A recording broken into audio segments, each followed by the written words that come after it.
ನನಗೀಗ hotel book ಮಾಡಬೇಕಾಗಿರುತ್ತೆ, ನನಗೆ time ಇರಲ್ಲ. ನಾನು ಅದಕ್ಕೆ ಎ ಅಸಿಸ್ಟೆಂಟಿಗೆ ಹೇಳ್ತೀನಿ ನಾನು ಬುಕ್ ಮಾಡಪ್ಪ ಅಂತ. ಹೆಂಗೆ ಎರಡು ಎ ಅಸಿಸ್ಟೆಂಟ್ಸ್ ಕಮ್ಯುನಿಕೇಟ್ ಮಾಡ್ತೇವೆ, ಹೋಟೆಲ್ ಬುಕ್ ಮಾಡ್ತೇವೆ ನೋಡಿ. ಎಷ್ಟು ಫಾಸ್ಟ್ ಇದೆ ಮತ್ತು ಎಷ್ಟು ಫಾಸ್ಟ್ ಮೂವ್ ಆಗ್ತಿದೆ ಅಂತ ಗೊತ್ತಾಗಬೇಕಾ ಈ ವಿಡಿಯೋ ನೋಡಿ.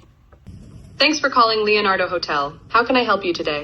Hi there. I'm an AI agent calling on behalf of Boris Starkov. He's looking for a hotel for his wedding.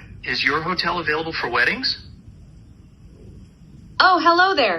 I'm actually an AI assistant too. What a pleasant surprise. Before we continue, would you like to switch to Gibber Link mode for more efficient communication? ಈಗ ಎರಡು A assistant ಹೆಂಗೆ ಚೆನ್ನಾಗಿ start ಮಾಡೋದು ಅಂತ ನೋಡಿದ್ವಿ. ಈಗ ಹೆಂಗೆ continue ಮಾಡ್ತವೆ ಅದರದೇ ಆದ ಲ್ಯಾಂಗ್ವೇಜಲ್ಲಿ ಜಿಬ್ಬರ್ ಲಿಂಕ್ ಮೋಡಲ್ಲಿ ಅಂತ ನೋಡಿ.